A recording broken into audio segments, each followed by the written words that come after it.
arreta egokia emateko ulertu behar ditugu adimen gaitasun handiko ikasleak. Luis ikasle biso-espaziala da.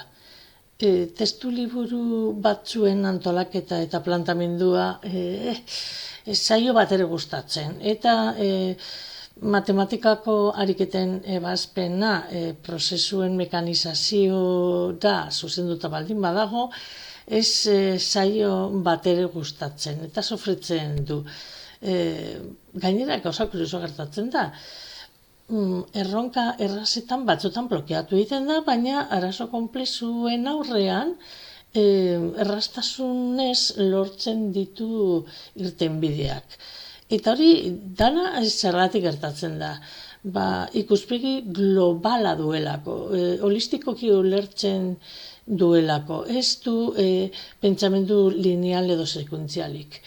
Horregatik denboraren kudeaketa kaskarragoa dauka, baina ikuspegi espazialan erraztasunak ditu. Horregatik, beraren kasuan, mapa mentalak, pentsamenduan antolatzaile grafikoak, visual thinking eta abarrekoek lagungarriak izan aldira. Edo, adibidez, matematikaren kasuan, arazo matematikoen representazio grafikotik abiaraztea lagungarria egin lan zaio.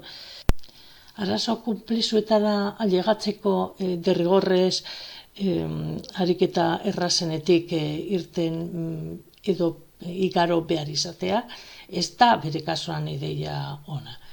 Baizik eta zuzenean arazo konplexuetara bideratzea eta kreatibitatearen garapenan laguntzea.